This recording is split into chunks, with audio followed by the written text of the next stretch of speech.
Europe is 50% dependent on import of energy day in and day out. Truth of it is we import more LNG gas from Russia than we did in 22. But you just don't want to talk about it. Because when you switch your on back home and you do your chat GPT, then it still works. But talk to the people in Iberian Peninsula. They had a blackout for 24 hours. That was the first warning. Does anyone talk about it anymore? No. Welcome to Leaders Unplugged, real talk with the impactful, presented by IMD. I'm David Bach. Our guest today is Henrik Andersen, Group President and CEO of Vestas, one of the largest wind turbine manufacturers in the world. I've known Henrik for several years, and I was glad to share the stage with him at our recent IMD alumni gathering in Copenhagen. What struck me is his courage to say what others won't, whether it's calling out political theater or admitting when popular solutions don't add up. Energy, says Henrik, rarely makes breaking news unless there is a major power outage, but it's the foundation of our businesses, of our everyday lives, of our economies and our prosperity, and we need to change our relationship to it. And Henrik has a clear message for leaders. Speak out, take blows, build coalitions, do unpopular things now so that future generations will benefit from it. Let's dive right in with Henrik sharing why he refused to join a meeting with several heads of state recently, a decision few CEOs would dare to make. Here's Henrik Andersen. Some of you remember Esbjerg, where there was a top meeting in Esbjerg, where Germany, of course Denmark, and a couple of other Europeans, namely Holland and Belgium, was present, and they announced they would build 150 gigawatt of offshore wind in the North Sea. I remember it was in our facility in Esbjerg Harbor, so I came over, and first thing the Danish television did was put a mic up in my face and said, "Must be a really, really fabulous day today." And I said, "Really not." Like, you know the expression, en gammel sur mand. And of course, I said, "No, actually not. But I will celebrate it widely, loudly, the day where we get the first order for any of the 150 gigawatt." 18 months after, they invited the energy minister and heads of states from the UK, from France, because now they wanted to meet in Ostende. And that's somewhere down in coastal area out to the North Sea in the Benelux. And there they wanted to now announce a new target, which was 450 gigawatt. And I said, "I'm not coming. I'm not coming." And there was a little bit of debate around that. "Oh, why are you not coming?" And I said, "But I don't. Because of the 150 gigawatt you announced 18 months ago, you have done no permitting. You have done no actual decisions on doing any of it. So therefore, I will not even be bad company. I'll be counterproductive to any communication that day." They went together. Those are the people that are portrayed there. And some will be able, sort of, if they look a little bit, who was smiling most on those fantastic pictures. But it's absolutely, utterly nonsense. So this is now 2 years ago. 2 years ago. And they have in reality not really put any of it up. Denmark will do the earliest in 2032. I'm not insulting anyone in the room, but at least a large proportion of us probably won't be active as we are today in 2032. And our kids will say, "We will never forgive you, because why did you keep talking about something that doesn't happen?" So, I think it's a little bleak background today. We can have a laugh about it, but there is a very serious tone in it as well.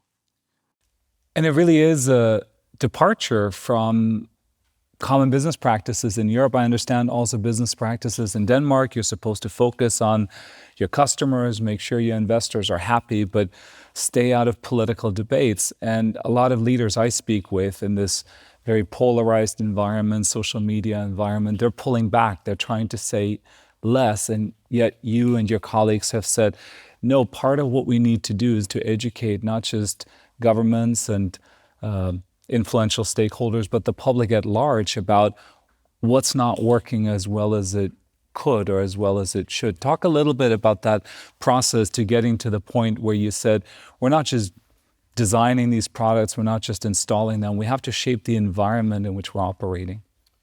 I think we all probably are guilty to that. Sometimes we have either emotions or we have an opinion that is not backed or formed by any evidence or fact, and then we run around it and we tell our 10 best friends about it, and two steps away from that, it gets into maybe a bit of overdrive of misstatements. I think our industry, if I look back, probably had a few years, and I think Torben related to it. I think the world got a bit away from the planet Earth because in 2021, 22, we all had zero interest rates. And anything that had an inch of sustainability, I was in Davos, and when you walked around in Davos and said, I know something about hydrogen, it could get you on any panel discussion. Because if you are hydrogen, I mean, you must be expert. Today we know, and I was again one of those people that turned up and said, hydrogen is not an invention that comes out of the ground. Hydrogen is something that has a relatively large energy loss in the production phase, and it requires obscene amount of electricity that should be green.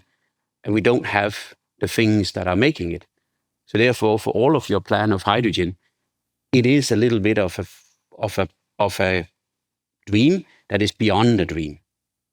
So I think in that, you got to have a courage to go against some of the cycles. Of course, at that point in time, our share price was 300. We couldn't do anything wrong. And I said to a couple of shareholders, it's interesting that share price is so high and our operational performance is going down. The two things will meet each other at some point. So you can work as hard as you can to bring your operational performance up. But if it's not happening fast enough, you're going to hit each other at some point. And it did. We are not a thing where we turn a bottom now and then tomorrow prices and earnings are changing. What we do today comes out in our P&L in 3 years' time. Now it's different. Now I can lean back and say, watch it. So therefore, this is an interesting one. But one thing we have learned is we got to portray facts in a world where it's not. If you look at the electricity generation in country by country or continent by continent, China is by far up here now. In growth rates, US is flattish. Behind closed doors in the US administration and in the industry in the US right now, they cannot sleep over that they don't know how they're going to energize the AI battle with China. Because, of course, they can see, because China is comfortable, confident. They did more wind than the rest of the world. They did more solar than the rest of the world. They did more battery capacity than the rest of the world. They did more coal build out than the rest of the world. They get goddamn more nuclear than the rest of the world. They have learned one thing by Putin's crying sessions, that if they are not independent in the energy supply, they will not win neither the AI or they will not have superiority in 2050. They can't sleep over it in the US. So at some point in time, car will hit the road and start going. And I'm pretty sure we will be up there again. But right now, some that maybe follow me will see there was a LinkedIn video from last week, and I think Anders, it's fair saying somebody sort of, are we touching borderline again? But when you see seals and dolphins and whales swimming around the largest Scottish offshore wind farm, it's too good to not just take the video and say, I expected to find dead seals, dead whales, dead dolphins. So just to be clear, this is your video that you posted, right? Exactly. Yeah. Because again, we cannot have facts, right? And for somebody to say that they are swimming into the foundations of the turbines, and that's why we can't have offshore wind, that is crazy. But you should go back and look at it. the energy prices in the US on electricity has in more than 2/3 of the states in the US doubled in the last 6 months. Doubled. People are losing midway elections if they go up with 20%. But a doubling, they won't survive. He's now trying with the next one. It's due to solar and wind. And everyone says, nah, it's because you're raising questions too. Can we build it out? Nuclear won't happen in the US until late 30s. You can't get a gas turbine around the world, so you can't build new gas facilities in the US until beginning of 30s. There are 5 years where you're totally depending on new wind, new solar capacity in the US. And if they don't get that, energy prices is only going to get one way. So that's the fact. And the good thing is this time we can say, well, look at your energy price. It tells the truth. But the guy knows no shame in life. Right? Gallon of fuel, $1.99. There's just no fuel station here found anywhere in the US where it's $1.99. It's $3.40. And I've just been in the US, so I know.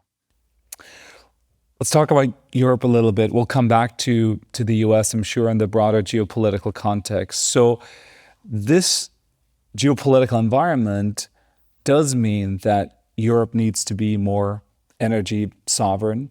You talked about it before, that China has learned this lesson, that it needs to be, if not energy independent, then at least much more sovereign in terms of its energy. And yet, we're not making nearly as much progress as we should. We have leading manufacturers here. We have the ability to achieve 3 goals at the same time: competitive energy, more energy security, and decarbonizing at the same time. How do you explain to folks who are not deep in the industry why we're not seizing this opportunity in front of us more effectively? Yeah, I was in Italy yesterday and had a meeting there. And of course, the Italian government are not different to any other government. They really would like to see Italian growth, and they would like to see Italian employment. And then, of course, it would also be nice if we could somehow try to fix the Italian energy supply. But the energy supply is not up here as the defense has suddenly become, or for what COVID was when we didn't have the jab that gave us the entry to see each other again.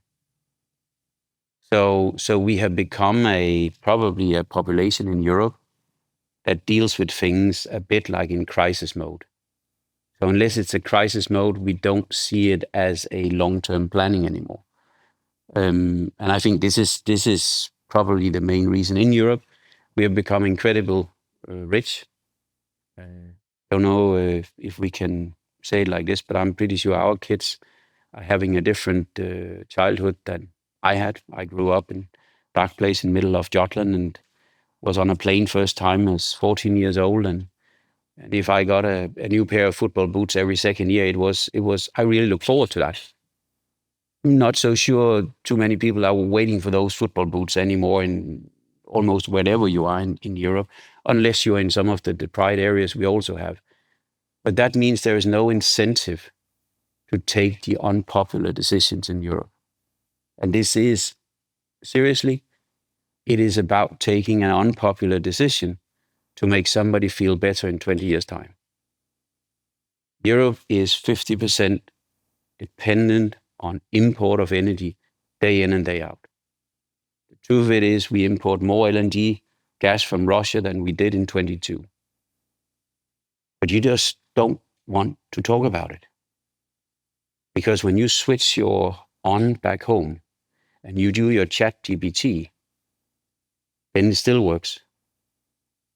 But talk to the people in Iberian Peninsula. When they had a blackout for 24 hours, that was the first warning.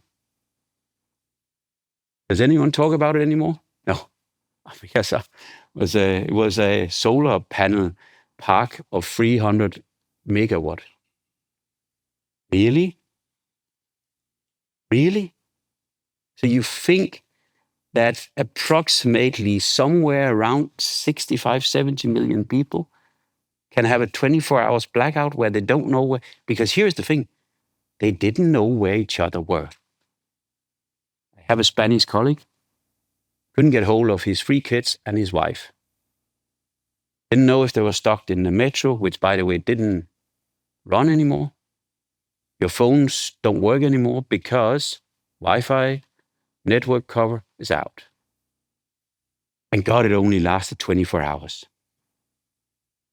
But here is the thing. If you can jam a plane landing, you can just give them access to the grid infrastructure, and then you can stop the infrastructure. So we don't want to let that scenario be dealt with before it's actually present. Because we just have such a nice day. Right? Please don't disturb it with some of those facts. And that I think is Europe. And in all fairness, Europe in the first half of this year constructed less wind than they have done in the previous 4 years. We're in the greenest nation. We sit here, we really feel nice, right? So how many wind turbines have been put up in the last 36 months in Denmark? This is the question to the audience. How many? 20. 20 turbines. 20 turbines. Germany, every year, now puts up almost 3,000. Germany went together, and this is when we talk about bad example, let's promise each other also to keep the morning light. You should. We talk about a good example. Because Germany, a bit more than 18 months ago, said, this looks really, really troublesome. And there was a meeting where inner government said, we're going to allocate 2% of German land to build wind, and then we will allocate something to solar, and then we will go from there. Do you think they were all in agreement with that? A couple of the regional states said, over our dead body. Scholz, so he looked ice cold at 2 of them and said, then I know the light goes out with you and you first. And for those who want to be in this, we meet in 2 weeks' time, and then I want to see the land you've allocated. So if you hold people in a pretty tight, 2 weeks later, he start getting land. 2 weeks later again, he start getting so much land that he could start force the permitting. You talk to Robert Harbach, he by the way lives here in Copenhagen, at least half of the time because his kid's studying in Denmark. He said, as a Green Party, this was a bit tricky. Because, of course, they were the ones that said, we also the environment, we also need to take the trees, and we also. And he said, we can't solve it. We can put it in, we can even put it into an AI model, and it comes out and saying there are no solution. You can't solve it all, like you can't make your omelette without cracking the eggs. Right? But he went on and he said, let's agree one thing. There is only the distance ruling that counts. Distance ruling counts, meaning that if it's outside that distance to the nearest house, then screw it, you can do nothing about it. And they were willing to write out to court number 1 and court number 2 in Germany and saying, if there is a complaint, you can dismiss it up front if they comply with the distance ruling. When you have a coffee with him on the private eyes, he also says, I probably knew that was going to finish my political career. But listening to him saying it, and then in the second sentence after that saying, but I was willing to do that because if I can do nothing else, then I want to know, and in 10 and 20 years from now, somebody will remember me for doing what needs to be done, saying the unpopular things and getting it done. That's why Germany is raising 3,000 turbines and Denmark is raising 20. Jean-Claude Juncker, when he led the group of, I think he was actually head of the council at the time, said, we all know what needs to happen in Europe. We just don't know how to get reelected once we've done it. And it's telling that you're using examples of two gentlemen who are now post their political career. What's your advice to politicians who understand the importance of accelerating the transition, but who would like to get reelected? So, are there things that you see, because you guys work with communities? It's not like you're just creating turbines, building turbines, and releasing videos. You're deeply involved in sort of building acceptance. What are some things that people are missing about how we can get to a point where people say, look, I may not like this about it or that about it, but I understand that there's a good process and it's important for all of us to move forward. So what are some things that you can say to policymakers that will help them get to a point where they can accelerate? I think it's a good question. And I think as an industry, we take, and as a company, we take, first of all, look into yourself first. And I think we are known for the ones that we get into the community when we need an approval for something. So now they're here again because they need something. I think it's also, how do you get into the community? We have in Italy now 2,600 employees, where 2,000 works in the factory, but at least 500 are around servicing turbines. And we have half of the turbines put up in Italy. And some of them, half of them actually, are more than 20 years old. So they could be replaced with an iPhone 16 rather than the iPhone 2 or 3. And we could replace 10 with 2 and get the same electricity, or we could replace all 10 and get 5 times as much electricity out of it. So I think just that fact is super difficult to get into a breaking news as a politician. So somehow we need to work on how do we make it facts available for the politician. That also means sometimes you got to, at least from us, we got as a business leader, we got to get as close as they're comfortable that we are that close to the political system, but at the same time, they also see they are, as long as they continue stating facts, then we will support them. If they then deviate from that, then sometimes we'll do like this and try to get them in line again. But I think we need politicians that are willing to say to people, but your electricity price goes down not because we ease 78 øre on the electricity tax in Denmark, right? The electricity price comes down as a base fact if you put more capacity on. It's just, I had one from Germany. Here's the insight. So he said, we have done all the right things now for 18 months. I said, yep. So why is it not coming down? I said, doing it the right thing for 18 months is potentially not enough to compensate him for doing the wrong things for 15 years. Do you say 15? I said 15 years. So do you think it takes, I think it probably takes a decade. Because even if we did all of that, and here is the hard fact, even if we do all of the right things, in Europe, we will only get to 56, 57% in the next 5 years in Europe. And then I know, then somebody will come flying in and say, let's do some of the easy things. Let's just import again from Middle East. But at some point in time, that shit runs out.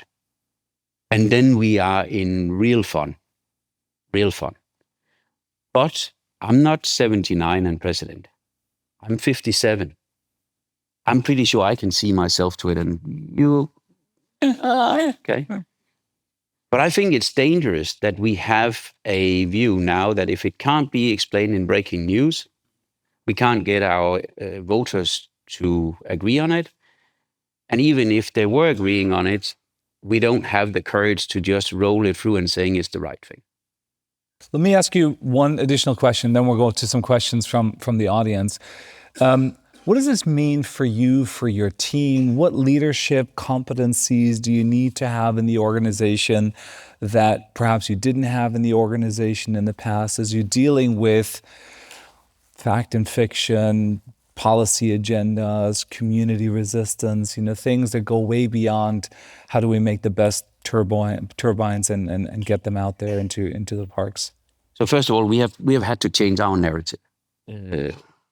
Green sustainable solutions, fine, but today it has to be affordable, it has to be secure, and it has to be sustainable, but in that order. So one thing, to get people onboarded in that little cultural narrative change doesn't come easy, because come on, we just had really joy. So sometimes things also sits in your internal culture. Then you know very well we have the pleasure of visiting IMD a few days every year. But we basically say that the top 12 in the company can invite one talent, and then we go there for 3 days and we invite the best of IMD and including yourself, David, that has an insight and a recurring insight in the organization. And one of the conclusions that came after that this year was one word, and for some of you probably feels it in one way or the other, but it was hardship. So when hardship means when no one else is going to put an arm around you, then you need to evolve and be used to that no one will hold a arm around you for a long time. No one will come up and say to you, here is your tailwind. No one will come up and saying, hey, actually, I think it's time we raised a big sail because can you feel it? We are planning right. No. So if you work in Vestas today and you're applying for a job, you have to demonstrate in your CV that you have had hardship. If you haven't had, and hardship needs to be relevant for the Vestas job, right? So if you have not been able to work and had a job where basically no one liked you, you had an uphill battle in selling either the things or doing what you were doing and other stuff. If you haven't had that in your career, then there is a high possibility that we will say, not today and not now. And I've your input, and David has one of, I think, the best people with knowledge and insight in geopolitical uncertainty. And we had a session, and when we went out to dinner that evening, most people looked at each other and said, I actually lost my appetite. Because that was not my intention. No, just so. No, yeah. But it was pretty. One, it was scary. Two, it was pretty evident what was happening. And back to your bubble up there, Torben, with autocracy and the democracy. And today, when we now gather in September, I know one of the conclusions have come from most people saying it actually happened a lot faster than we thought. So the world is moving in a worse place faster. And I think there I can't praise enough the evidence you are building, but also the confidence you are building in participants going to IMD, because they come out and they're saying, I want to be there next year. Because I remember what happened last year and the year before. And it's not able to see into the future. It's not like, ooh, but it's just your scale and your dimensions of when you come home and do your day job is just different. And 2025, June will always resonate with me, because that was the time where I just said to people, no, don't use the word pity, because you can hear it in the voice. Don't feel pity for yourself, because we talked about it in June. And we, by the way, also agreed in June, we're not going to sit here and feel pity for ourselves, because that was something that is thrown at you from the outside. And if you want to feel pity for yourself, you're going to have a torrid time, because it's only get worse. Isn't it wonderful to be having breakfast and having that? Let's get a couple of questions from the audience. I think we have a few all the way in the back. Thanks a lot for spending the time with us. It's so interesting. I wonder, I hear that energy cost in Europe is significantly higher than the US, and that's a major issue for our competitiveness. And I just wanted to hear your take on that and whether it relates to the auction issue that you touched on. Thanks. Yeah, I have toured with that statement until literally 3 months ago. Because right now in most states in the US, you will have 10 and 20 years PPAs being done. And let's not forget, for a tech major, take them in Google, FaceTime, Facebook, Meta, and Microsoft and others, it doesn't matter what you pay for the electricity. It doesn't. Why? Because the gross margin on their core product that is depending on the electricity, it just comes as a byproduct. And that you can see today that the electricity price in the US in the last 9 months has in most states gone from $40 per megawatt hour, which €35 per megawatt hour in Europe is half, or in some cases a third. So up until probably 6-9 months ago, Jürgen, then you were absolutely right. And we all used it as an industry complaint, which of course is why the DC administration right now is not having a good night's sleep, because they can see that the real here has just literally taking that industry advantage of energy prices away. I always say energy prices is interesting because for us that have been from Jutland, you know that what you have too little of normally costs more. And the last bag of potatoes out at the road is normally prohibitively expensive because now the guy have sold all the other ones. So therefore, this energy can actually spur quite a bit out of control in the US before they know how to fix it, because the president doesn't know how to fix it. There's a question right there. My question is, how do you think we should cope with the issue that all of us all around the world expect to have electricity 24/7, 365? And then we have what they in Germany call Flaute, where there's no wind and there's no sun. How do we cope with that? This is one of the good things, technology. I love that, because 5 years ago, this with what if the sun and the wind is not there? Today you have in most parts of the world, you allow developers to build typically battery storage on the same site. So in reality, instead of giving the issue to the grid company, because this is what, as you can hear, the grid companies, they are scared of, should we start planning anything? Allow the developers to build battery storage on their site, because battery capacity and battery pricing is now down that you can easily build 8, 12, 24 hours battery capacity. And if we all allow us to do that around the world, then actually the battery capacity storage will compensate you to a very large degree. And as I said, this is where we all have a share in it. I have 2 cars. Guess what? They are electric. Probably I will fall over a sharp knife if I didn't have. But as I said, I know for both cars, I mean, they are normal, always put in, and there is nothing there where it's the grid company that tells when that car is fully charged or not fully charged. I keep saying to the car OEMs, maybe you should consider this metal thing on 4 black wheels, that it's actually the households really support in running the household effective. I mean, you have to understand it's a car. No, it's a battery. The higher battery and the higher battery capacity we can have in our drive, our 2 cars could easily support our household for several days.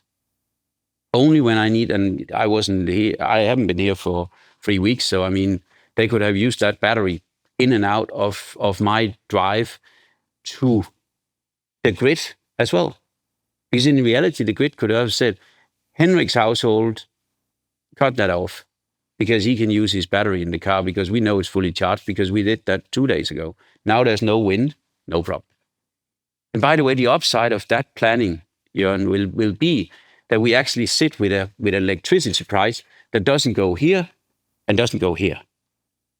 Because when it's here, and you see that the municipality in Denmark that have bought electric cars and they think they earn 6,000 to 10,000 kroner per car every year because they load and charge all the cars when it's cheap. I mean, I love that. I mean, here is a municipality that for once are doing something that has any meaningful on around something that makes money, right? And it came from charging their cars they're using in the municipality. I think it's cool.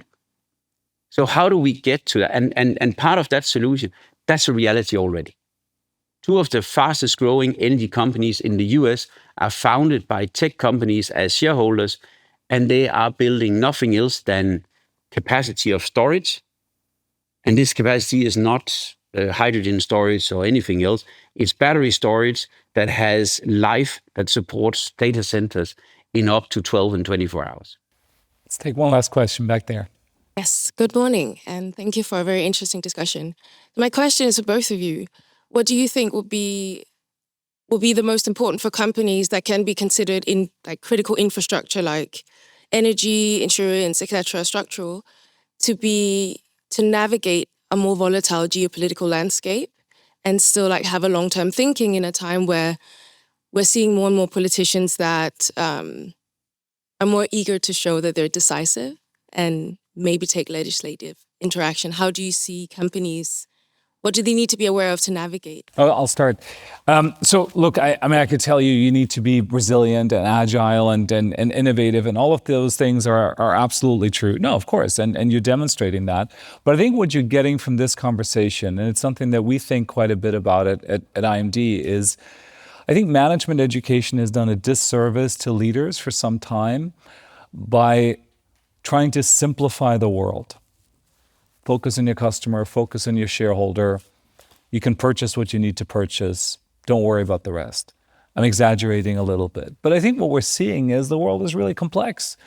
National security is real. Political agendas are important. You talked about the 9 different people who wanted to, get a bite at the apple when it came to this wind farm. And of course, we don't want business leaders to be politicians. We want them to build great products and create value for customers and for society and for shareholders. But I do think that there's a need and an opportunity to enhance the ability to understand stakeholders, to read the room, to understand political interests. I think it's a big challenge, particularly in technical industries where you show up, you show your product, and everybody should applaud you, and you realize that what is on people's minds is very different. So I think we need to broaden out leaders' abilities to understand different stakeholders, understand interests and drivers, and then to put together coalitions around this. How do you get people to say, for different reasons, I'm going to support this? And I think that's true, of course, for you, and your industry is leading in this, and we can learn a lot from you, but it's true for so many other industries. Everything has become political. And of course, we may lament that, but we may also see it as an opportunity because those who can navigate those environments are going to have more opportunities. That's my take. What's yours? Yeah. First of all, I think there's this solution of that wait and it will become better again because the world goes in cycles as well. People are not finished with talking about climate. It's just a matter of waiting until the consequences of not addressing it become so big that you have to start talking about it again. So that's one. There will be some of that. So that probably requires a bit of patience, which some of us might not have. I think being open about that sometimes your leadership has to take a couple of punches when it's out here. Leadership means that you don't have to follow the main road. You don't have to just say what you are taught or said, because it might not be right. What do I mean by that? When we are at IMD, we normally have a couple of the questions or expressions that are, do we also talk about that? So micromanagement. We had a refreshing 4-hour session this year because micromanagement, for some who Google me, will see there's a couple of journalists I've never met but think that I'm doing micromanagement. 20 years on and being an operator, I probably have a careful interest and passion for that it runs. So factory visit for me is not just walk through on the royal exit and then we thank you so much for opening the factory today. So micromanagement, when you talk about it with leadership, is almost a completely forbidden word. Sometimes wrapped in that you're not allowed to touch your own operation because micromanagement, what if you gave an instruction? Hey, it's interesting that it's the same people that get a disproportionate part of micromanagement. They will typically center around the lower parts of the boxes in the 9 grid. So as one very famous person on IMD said, you decide how much micromanage you want. Because if you're doing what is right for the business and what's right for the company you work for, guess what? You don't get any micromanagement. But putting it out is sometimes leading to that micromanagement means that we don't have business reviews anymore. That's the worst thing you can do for any business, right? So in a world where the world and the business is potentially changing every month, sometimes even every day, to move away from things where leadership is close and running the business, they're being judged successful or failing in, is a disaster. And sometimes you have to go and be reminded of that at IMD. And I think this is what IMD is for us. So leadership for us is more important than ever. Can we then say that technology is not important? Technology is hugely important for Vestas. We're one of the largest data consumers and storage people because we are in 86 countries. We run use cases on wind farm, climate, wind regimes every hour. So for us, we use, endless. So for us not to have access to technology, grids, data, storage, and other stuff will be a complete disaster. So therefore, there are built mechanisms, there are built double firewalls. We have had an attempt. They were Russians, so therefore we know what that is. They were not interested in getting any of the administration or copy of my passport to go to the dark web. No, they were interested in getting in the last part where they potentially could switch off 190 gigawatt of wind. Right. That's what the world is about. And don't underestimate, as I said, looking into the engine room in one of the large tech today, 80% of your cybersecurity attacks, and there are millions, if not hundreds of millions of those attacks today, 80% of it resonate back from nation doing cyber attacks against nations, not about doing single persons. So your cyber attack for me it sounds like a repeat of risk, but if you're not in control of your cyber security back home, you don't know what you're up against, because you actually don't know what you're up against, because you don't know who it is that will breach you. So you need a much bigger skill set, and you need places to come together as a leadership team to reflect, to challenge one another. And of course, we're delighted that we've been able to do that for you, and we continue to do that. I want to thank you, Henrik, for your leadership. The issues you're working on are incredibly important. You invoked your kids. We talked about the future. Getting this right is what is going to make the difference, and the dividends are going to pay for generations to come. So thank you for not pitying yourself. Thank you for taking a couple of blows, as you said. Thank you for continuing to lead. And thank you for sharing with all of us how we can combine purpose with performance and get better as leaders. Really appreciate you taking the time this morning. Thank you.